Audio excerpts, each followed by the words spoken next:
Welcome to Parashat Vayakhel, and we can see from the very first words, Vayakhel Moshe et kol adat bnei Israel, and Moshe gathers together, assembles together the whole of the Jewish people. This is the first time it's referred to as that. Vayomer alehem, and he says to them, Ele hadevarim asher tziva Adonai lasot otam. These are the things that God has commanded you to do. And then he goes to tell them about Shabbat, keeping Shabbat, and building the Mishkan. And this is clearly a fixing of the golden calf, because in the same way that in Shemot Kitisa, chapter 32, verse 1, it says, Vaikel ha'am el ha'aron, and the people gathered around Aaron and asked them, make me a golden calf. Here, this is the fixing of that. Vaikel Moshe el kol adat ben Israel, and this is the fixing of that by Moshe in bringing the whole entire assembly. The Alshech notes that it was very clear that the Erev Rav, who was instrumental in doing the golden calf, were not invited to this assembly. It's incredible to imagine they would, because this was part of the healing, that the Bnei Israel had to distance themselves from the very people that encouraged them to sin. As part of the healing, make sure that whilst you construct the Mishkan, you don't do anything that profanes the holiness. And that's why Shabbat is not allowed to be profaned in order to create the Mishkan. And the Alshech says that the nations were convinced that as a result of the golden calf, that the divine presence had distanced themselves from the children of Israel and from the world. And this was like a testimony to the world and to the Jewish people that Hashem's relationship with us is like a father and a son. And nothing can break that intrinsically. A testimony that the special relationship between Hashem and us is still intact. And how do we prove that? God instructs us to create the Mishkan and dwells in it. And that demonstrates categorically that the relationship is still there and still strong. But let's understand why specifically the Shabbat is mentioned here in the context of the building the Mishkan. Because from this we learn that we're not allowed to profane the Shabbat in order to build the Mishkan, but we know that there are several situations where we can profane the Shabbat to save our lives. For example, Brit Milah overrides Shabbat, or anything that saves our lives overrides, because it's more important to save our lives so we can keep Shabbat again than to lose our lives for Shabbat. But why should the Mishkan come second place to the Shabbat? Because surely we're building a house for God, and that in itself is sanctity. And the Alshech says that Shabbat really is something that was preordained, and that has an intrinsic holiness that God imbued in it. And in fact, we know that when we come to the Shabbat, we gain a neshama yetzira, an additional soul of purity that we connect with during those 26 hours. The whole idea of Shabbat is to make sure that we separate the holiness from the profane.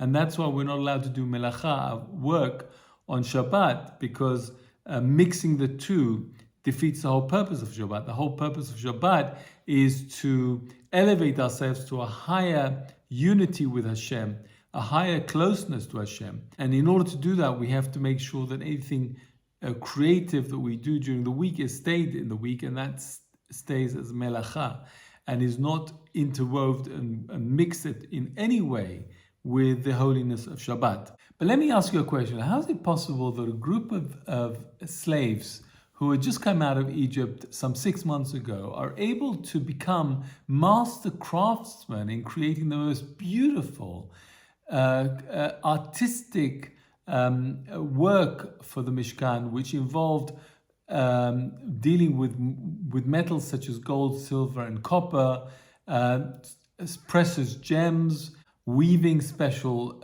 fabrics together, special colors. How did they get that skill base? And the answer to this is hinted in the words of the tellings of Shabbat. It says, Sheshet yamim ta'aseh melacha, 6 days you should do work.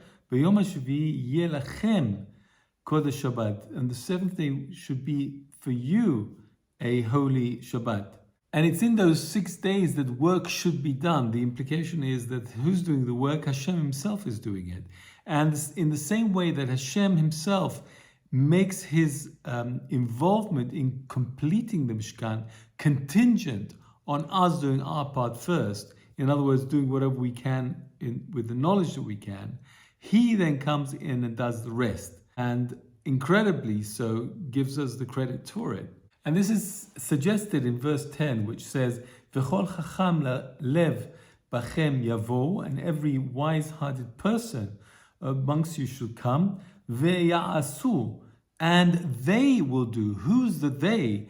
The Alshech is suggesting it's the partnership between the people coming to do and Hashem. This is a great secret to us. How do we go about doing something that we really want to do that's creative, that we have no experience or no knowledge of how to do it?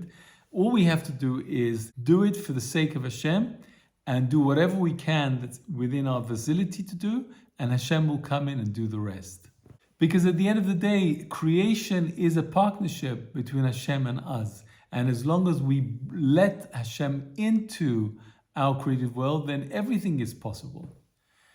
And this is further amplified by the fact that the person chosen to be the creative director, as it were, of the whole Mishkan project was Bezalel. Bezalel was only 13 years old.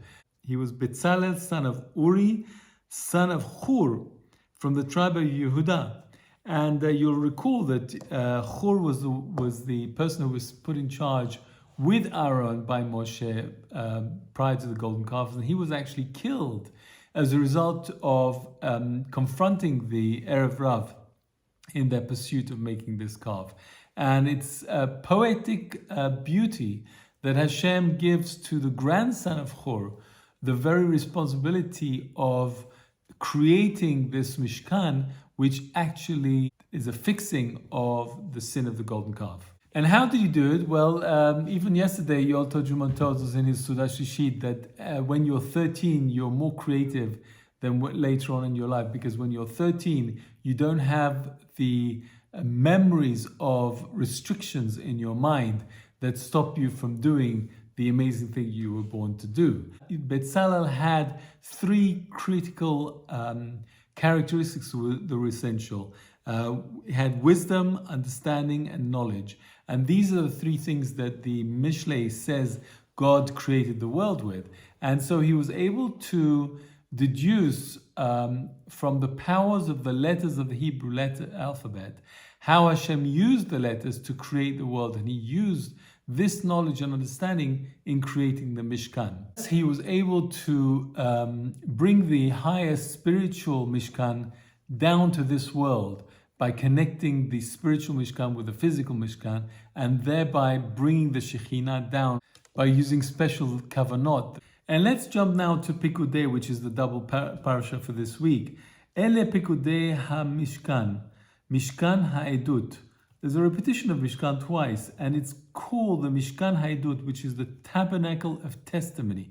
What is it the word testimony for? And the Alshech said this is a testimony of the relationship with God and the Bnei Israel, and the fact that He has completely forgiven us for the incident of the golden calf. Now let's turn to chapter 39, verse 32, and it says, "All the work of the tabernacle, the tent of the meeting, was completed, and the children of Israel had done everything that Hashem commanded Moshe, and so they did. V'chen asu." And the Alshech again suggests the Chen Asu is a combination, the magical partnership between Hashem and Bnei Israel.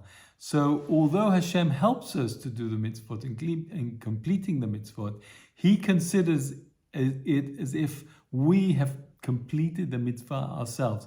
And we in turn should consider it as if Hashem completely helped us to do it. And again in the same pasuk, this is hinted by, it says, Vayasu bnei Israel kechol asher tziva Adonai, and the children of Israel did as if all the things that they were commanded to by God. And this as if again suggests that Hashem looks at it as if we did it, but actually He does everything, and that's that's the key to life, is to recognize that Hashem does everything for us. We might do a little bit of ishtadlut, trying, but it's Hashem that completes the task, and giving Him the credit is the way that we then download the ability to do it retrospectively. And there's such great similarities between the conclusion of the building of the Mishkan and the conclusion of the creation of the world. And let's just have a look at that. It's just quite fascinating. Have a look at Bereshit chapter 2, verse 1.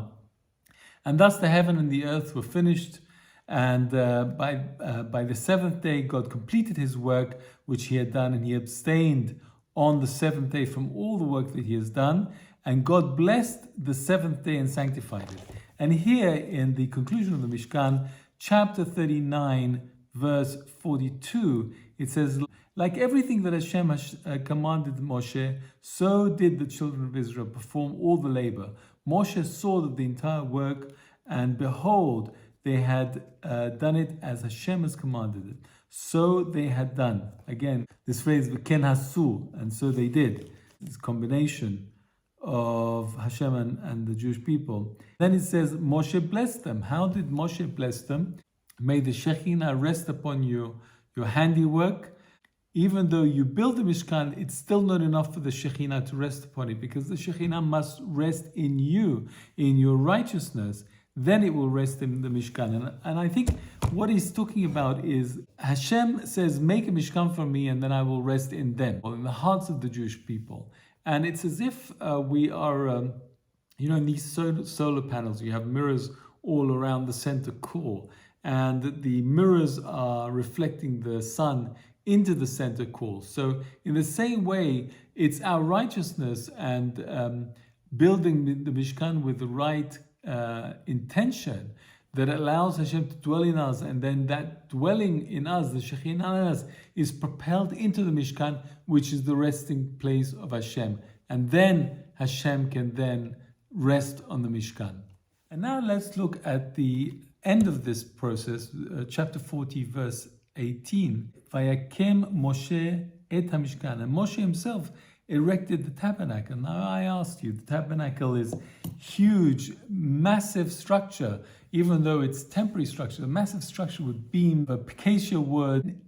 The suggestion that Moshe himself, only Moshe, erected the temple. How does that work? Well, the Alshech says that Moshe used his kavanot, to raise the spiritual Mishkan above, and as a result of that, the Shefa came down, and that helped Moshe to erect the physical Mishkan down below. And that is, again, reinforcing the idea that whatever we want to achieve in life, all we need to do is to achieve the spiritual equivalent of it up above, and Hashem comes down and helps us to manifest that physical reality down here. It's as simple as that. And now, almost at the end of the parasha, verse 34, it says, Vayechas ha'anan et ohel moed, uchvod Adonai male et hamishkan. And the cloud covered the tent of the meeting, and the glory of Hashem filled the tabernacle, so much so that Moshe could not enter the tent of meeting. And this is very puzzling. We know that Moshe went up into the mountain, which was covered with clouds, and got the Ten Commandments. This indicates that the tabernacle and the resting place of Hashem in the tabernacle, in the Mishkan, is a holier expression of divine consciousness than even Moshe going to the top of the mountain. And it's for this reason that he could not come into the Mishkan until he was called to do so. And so we have at the end of this the conclusion that Hashem's glory fills the Mishkan, which is what he created the world to do, as a dwelling for him in this lower world. We've received the second luchot, which is the permanent luchot, and we've reinforced the conclusion of the Chet HaEgel, the golden calf, and the connection, the bond between the God and the Jewish people is even stronger than it ever was. And that is the conclusion of the Parashat of Shemot. And so I'd like to conclude with this beautiful idea. What is the connection between Shabbat and the Mishkan, which is how we started this parasha? The idea is that in the same way that Shabbat is to time, the Mishkan is to space. And we are called upon in this world, our main tasks as a Jewish nation is to sanctify both time and space. We sanctify time through the Shabbat, and we sanctify space through the activities that we do in this world. And that is the purpose. And once we've done the time and space, then we have the energy of the Shekhinah coming down. So that's it. Wishing you a Shabbat Shalom. I wanted just to leave you with this bracha, and that is that the next time you come to do a Kiddush Friday night, and you hold the glass of wine in your hand, that you should realize that this is the culmination of the whole of creation. You standing there with a cup of wine, sanctifying the wine and sanctifying the Shabbat is the culmination of creation. And by doing so, your whole life becomes a sanctity and a vessel through which God can not only reside in, but can flow through and help you manifest everything you want to achieve in the life with ease and flow. God bless you. Shabbat Shalom. See you next week. Thanks.